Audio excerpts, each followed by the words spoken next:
Good evening students, कैसे हैं? I hope आप अच्छे से होंगे और बिहार बोर्ड 2026 के लिए जब की तैयारी कर रहे होंगे। तो चलिए देखते हैं ये द्विघात समीकरण का मूलों की प्रकृति।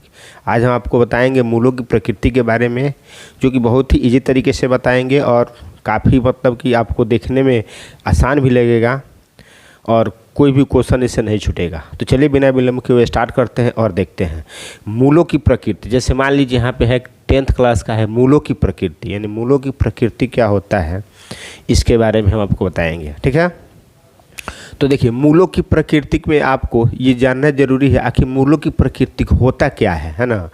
इसको हम लोग कैसे इसको जानेंगे कि मूल मेरा मूल वास्तविक है कि काल्पनिक है कि समान है ना। तो सबसे पहले इसको हम डिफाइन कर देते हैं। इसको हम डिफाइन करते हैं मूलों की प्रकृति। मूलों की प्रकृति हमें यह बताती है, हमें यह बतलाती है कि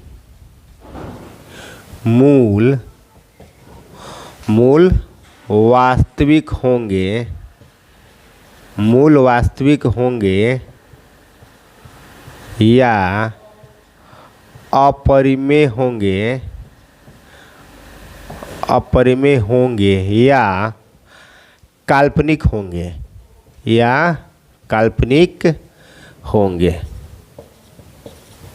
देखिए मूलों की प्रकृति हमें क्या बतलाती है कि किसी भी द्विघात समीकरण के मूल या तो वास्तविक होंगे या अपरिमेय होंगे या काल्पनिक होंगे।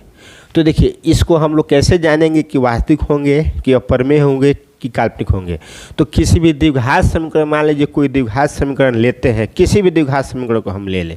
जैसे मान लीजिए मेरे पास थोड़ा सा इसको और इसके बारे में और जान लीजिए थोड़ा विस्तार से। जैसे मान लीजिए किसी भी द्विघात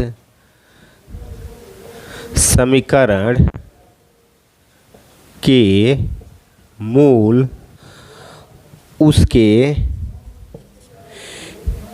डिस्क्रिमिनेंट यानी विवेचक, उसके विवेचक पर निर्भर करता है, निर्भर करता है।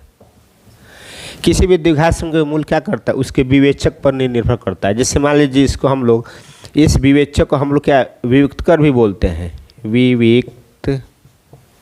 विविक्तकर भी बोलते हैं। इसको हम लोग क्या ना इसके और नाम से जानते हैं, विविक्तकर के नाम से जानते हैं। ठीक है, तो ये डिस्क्रिमिनेंट पर ही डिपेंड करता है। इसको हम लोग इंग्लिश में क्या बोलते हैं, डिस्क्रिमिनेंट।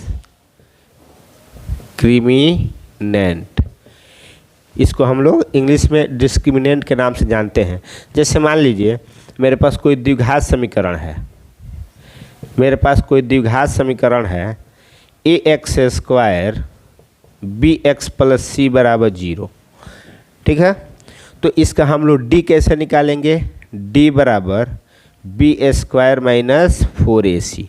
यही आपका डिस्क्रिमिनेंट का क्या होता है, फार्मूला होता है, जिसको हम लोग क्या बोलते हैं, विवेचक बोलते हैं, विवेचक बोलते हैं या विविक्तकर बोलते हैं,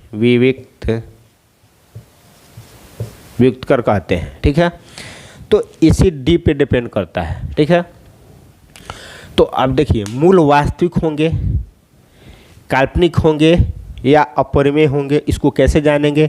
चलिए एक एग्जाम्पल के माध्यम से हम लोग इसको सीखेंगे।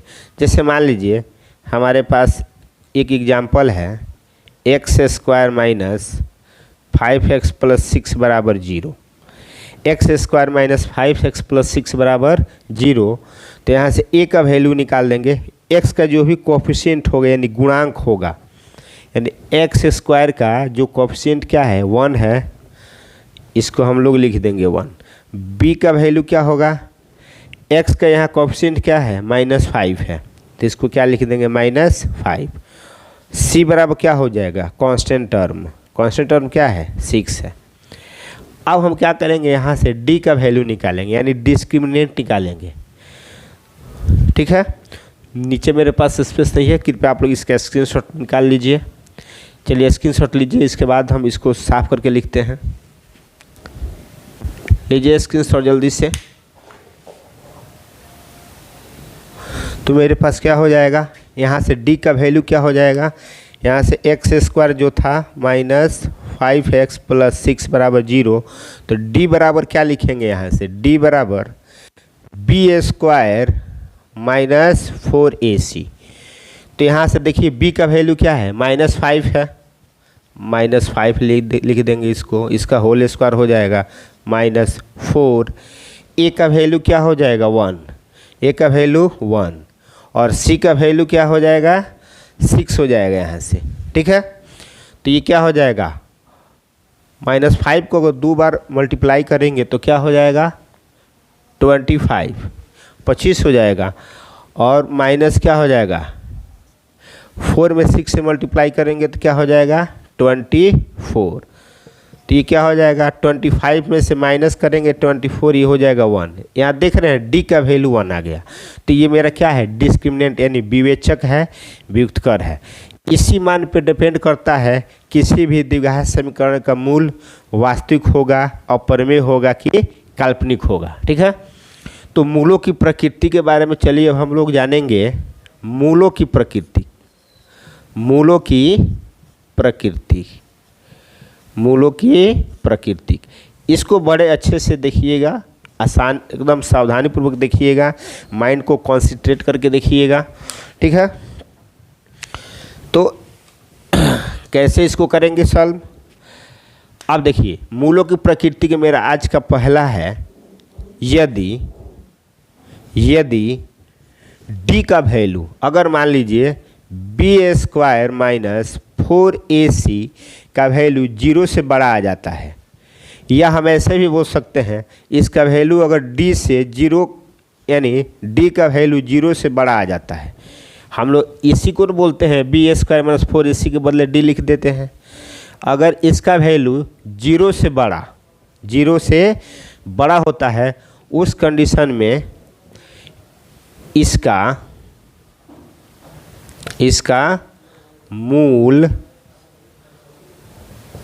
वास्तविक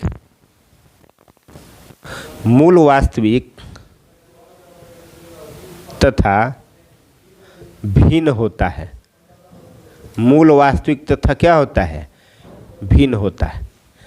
ठीक है, यानी अगर कोई द्विघात समीकरण दिया रहेगा, उस कंडीशन में उसका क्या निकालेंगे, d निकालेंगे, डिस्क्रिमिनेंट निकालेंगे, यानी विवेचक निकालेंगे। विवेचक निकालने के बाद उसको हम देखेंगे क्या वह वैल्यू 0 से छोटा है कि बड़ा है। अगर उस d का वैल्यू 0 से बड़ा आ जाता है, उस कंडीशन में क्या होगा, मूल वास्तविक तथा भिन्न होगा। ठीक है, चलिए एग्जाम्पल के माध्यम से इसको समझते हैं। एग्जाम्पल जैसे आपको इसके ऊपर एग्जाम्पल हमने बताया, x² - 5x + 6 था, इसका हमने d का वैल्यू निकाला था। किसका निकाला था, d का वैल्यू। तो देख रहे हैं d का वैल्यू क्या आ रहा है, 1 आ रहा है। कि आ रहा है, यहाँ से इसका वैल्यू d निकालेंगे तो इसका वैल्यू क्या मिलेगा, 1 मिलेगा। जब 1 आ जाएगा यानी 1 क्या है, 0 से बड़ा है। 1 क्या है, d का वैल्यू यानी 1 है, 1 जो क्या है 0 से बड़ा है, यानी 1 जो क्या है 0 से बड़ा होगा। तो ये क्या हो जाएगा, इसका मूल वास्तविक होगा, मूल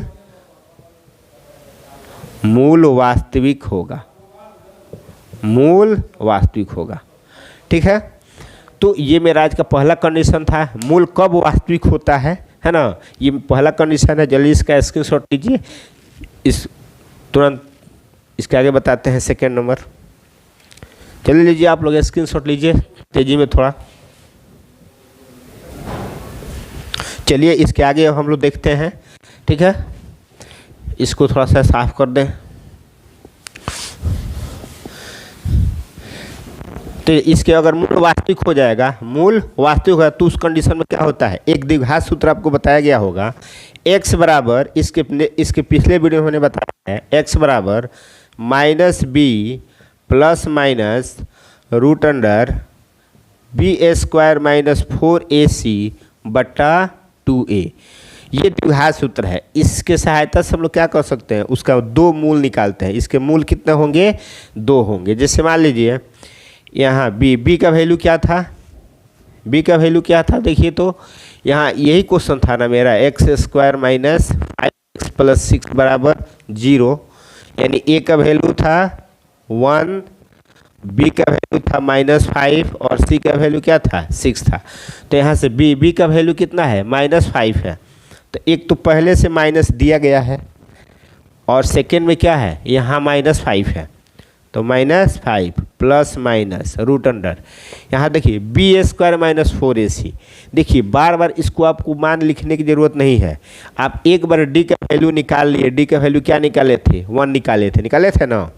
तो d का वैल्यू क्या हो गया, 1 आ गया। ठीक है, d का वैल्यू जब यहाँ से निकाले थे ना ऐसे, b² माइनस 4ac यानी -5 का स्क्वायर माइनस 4, a का वैल्यू कितना हो जाएगा 1 और c का वैल्यू कितना है 6 है। तो इसको हमने ऐसे निकाला था ना 25 माइनस 24 इज इक्वल टू 1। तो यहाँ से d का वैल्यू हो गया, यानी यही वैल्यू निकाले हैं b² minus 4ac, b² minus 4ac। इसी के बदले क्या लिख देंगे हम, d बराबर 1। तो इसको हम लोग इसके बदले हम लोग कहीं कहीं इसके बदले हम लोग यूज कर देते हैं, यहाँ डी भी यूज कर सकते हैं। ठीक है, यानी एक तरह से ऐसे फार्मूला लिखा जा सकता है -b या plus minus root under d बटा 2a। ठीक है, तो d का वैल्यू कितना है, इसका वैल्यू कितना हो जाएगा 1 बटा 2, a का वैल्यू कहाँ से, यहाँ से 1 हो जाएगा। तो ये हो जाएगा माइनस माइनस प्लस, अब प्लस माइनस, एक का स्क्वायर रूट क्या हो जाएगा 1 होगा, बट्टा में 2। थोड़ा सा इसमें स्याही कम है। चलिए यहाँ देखिए एक प्लस है, माइनस प्लस क्या हो जाएगा, प्लस होगा तो इसका चिन्ह नहीं देते हैं। तो एक बार प्लस में और एक बार माइनस में हो जाएगा। तो एक बार प्लस में क्या हो जाएगा 5 + 1 और ये हो जाएगा 5 - 1 बाई 2। तो 5 1 ऐड करेंगे तो क्या हो जाएगा 6/2 और हो जाएगा 4/2, 2 3 और 2 2। तो ये हो जाएगा आपका x का 2 मूल होंगे, एक होंगे 3 और दूसरा होगा 2। तो देख लिए ना, जैसे ही मूल वास्तविक होगा तुरंत उससे क्या निकालना, द्विघात सूत्र से उसको हम लोग हल कर लेंगे। ठीक है, और जिसका मूल वास्तविक नहीं होगा उसको लिख देंगे इसका मूल वास्तविक नहीं है। तो चलिए सेकेंड में देखते हैं। पहले इसका आप लोग स्क्रीनशॉट लीजिए एक बार, जल्दी से लीजिए स्क्रीनशॉट।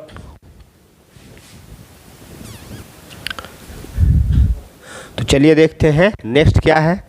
नेक्स्ट देखिए सेकेंड क्या है, यदि सेकेंड क्या है, यदि b² माइनस 4ac का वैल्यू, यानी डिस्क्रिमिनेंट जो निकालेंगे b² माइनस 4ac का वैल्यू अगर 0 के बराबर होगा तो मूल क्या होगा, मूल वास्तविक तथा समान होंगे, मूल वास्तविक तथा समान होंगे। ठीक है, चलिए इसको एग्जाम्पल के माध्यम से देखते हैं। एग्जाम्पल लेते हैं एक, जैसे मान लीजिए मेरे पास है x² minus 4x plus 4 is equal to 0। चलिए एक एग्जाम्पल के द्वारा हम लोग समझते हैं इसको। ठीक है, तो सबसे पहले क्या करेंगे, इसका d निकालेंगे, यानी a का वैल्यू क्या होगा, x² का जो भी गुणांक होगा, यानी यहाँ गुणांक क्या है 1 है तो 1। b का वैल्यू क्या होगा, यहाँ x का गुणांक क्या है -4 तो लिख देंगे -4। c का वैल्यू का होगा यहाँ से 4 हो जाएगा। तो d निकाल देंगे, d बराबर हो जाएगा b² माइनस 4ac, यही डिस्क्रिमिनेंट है। ठीक है, तो b का वैल्यू क्या है -4 का स्क्वायर -4, a का वैल्यू बताइए यहाँ से, a का वैल्यू हो जाएगा 1 और c का वैल्यू क्या हो जाएगा 4 हो जाएगा। तो 4 को 2 टाइम्स मल्टीप्लाई करेंगे, -4 इंटू -4 क्या हो जाएगा 16 और इसको मल्टीप्लाई करेंगे तो क्या हो जाएगा 16, 4 4 जा 16। तो 16 में 16 को माइनस करेंगे तो क्या हो जाएगा, यहाँ 0 हो जाएगा। तो क्या होगा d इक्वल टू 0। तो इसके मूल क्या होंगे, मूल वास्तविक मूल वास्तविक तथा समान होंगे। और जैसे इसके मूल वास्तविक हो जाएंगे तुरंत क्या करेंगे, इसको हम लोग आगे सॉल्व कर लेंगे द्विघात सूत्र से। जैसे मान लीजिए द्विघात सूत्र कैसे हम लोग इसको देखेंगे द्विघात सूत्र के माध्यम से। चलिए इसे यहाँ दिखा रहे हैं। x बराबर क्या होगा, माइनस बी प्लस माइनस, अभी आपको बताया ना हमने, इसके b² माइनस 4ac बट्टा 2a। इसको हम ऐसे लिख सकते हैं क्या, minus b plus minus b² minus 4ac। देखिए b² माइनस 4ac, ac का वैल्यू हम निकाले हैं 0, तो क्यों ना हम इसके बदले d लिख दें, d बट्टा 2a। बार बार उतना आपको लिखने की ज़रूरत नहीं है, बहुत लंबा हो जाता है थोड़ा प्रोसेस लिखने में, ठीक है। आप डायरेक्ट यहाँ पे माइनस बी प्लस में रूट अंडर d लिख सकते हैं इसको, ठीक है, एकदम परफेक्ट होगा। तो x इक्वल टू क्या होगा, माइनस b का वैल्यू देखिए क्या है, यहाँ पे b का वैल्यू क्या है, -4 है, तो ये हो जाएगा -4 प्लस माइनस d का वैल्यू क्या है, 0 है, d का वैल्यू क्या है 0 बट्टा में 2 और a का वैल्यू क्या है 1 है, 1 हो जाएगा। तो x इक्वल टू क्या होगा, माइनस माइनस प्लस, और ये 0 क्या हो जाएगा, प्लस माइनस 0 बट्टा। तो इसके दो मूल होते हैं, याद रखिएगा, इसके भी क्या होते हैं, दो मूल होते हैं, यानी 4/2, फिर क्या हो जाएगा 4/2। एक बार प्लस में भी 0 लेंगे तो 4/2 ही होगा, और माइनस में 0 लेंगे तभी क्या होगा 4/2 ही होगा, ठीक है। तो इसको काट दीजिए 2 तो हो जाएगा x बराबर 2,2, ठीक है। चलिए इसको हम लोग डायरेक्ट भी हम लोग कर देते हैं। डायरेक्ट ऐसे करेंगे, जब आप d निकाल देते हैं तो इसके दो मूल होते हैं, जैसे x बराबर -b/2a हो जाता है, -b/2a। तो देखिए तो -b/2a, तो देखिए माइनस b का वैल्यू क्या है -4/2, a का वैल्यू 1 हो जाएगा, फिर माइनस क्या हो जाएगा -4/2, a का वैल्यू 1, तो ये हो जाएगा 4/2 यानी 2,2। डायरेक्ट इसको लिख सकते हैं, x बराबर क्या हो जाएगा -b/2a, और प्रोसेस से करना चाहते हैं इसको तो ये प्रोसेस अपना लीजिए, आपके पास ये फार्मूला आपको याद है। तो चलिए जल्दी स्क्रीनशॉट लीजिए, आगे हम बढ़ें। चलिए स्क्रीनशॉट लीजिए आप लोग। चलिए आज का थर्ड और लास्ट है। थर्ड और लास्ट क्या है, जैसे मान लीजिए 3 नंबर ये है, यदि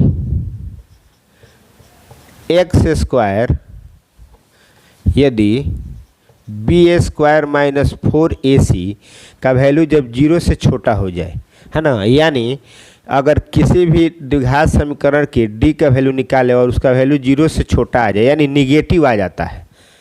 0 से छोटा का मीनिंग समझते हैं ना, 0 आ जाता है। जब 0 आ जाएगा तो उस कंडीशन में क्या होगा, तो इसका मूल अवास्तविक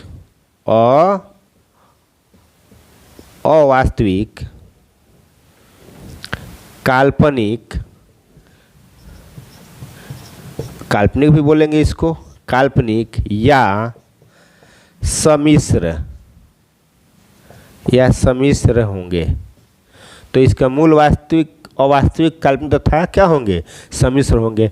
चलिए जैसे एग्जाम्पल में देख लेते हैं, एग्जाम्पल के माध्यम से थोड़ा सा मार्कर, चलिए जैसे मान लीजिए है मेरे पास है x² plus x plus 5 is equal to 0। ये मेरे पास द्विघात समीकरण हो गया, ठीक है। तो इसका वैल्यू निकाल देंगे, a1, b का मान 1, c का वैल्यू क्या हो जाएगा 5 हो जाएगा। d निकालेंगे तो d बराबर क्या हो जाएगा b² माइनस 4ac, तो b का वैल्यू कितना हो जाएगा 1 का स्क्वायर माइनस 4, a का वैल्यू क्या होगा यहाँ से 1 और c का वैल्यू हो जाएगा 5। तो 1 माइनस 4 को 5 टाइम्स मल्टीप्लाई करेंगे कितना होगा 20, -20 में से 1 करेंगे तो -90। यहाँ देख रहे हैं इसका वैल्यू क्या आ गया, 0 से छोटा हो गया। तो क्या कहेंगे, इसका मूल क्या है, काल्पनिक है। इसका मूल काल्पनिक होंगे। तो देखिए ये मेरा क्या थर्ड क्वेश्चन क्या हो, मूल क्या हुआ, वास्तविक हुआ, समान हुआ और काल्पनिक हुआ। ये तीनों कंडीशन क्लियर हो गया। अब यहाँ से किसी को प्रॉब्लम नहीं होना चाहिए।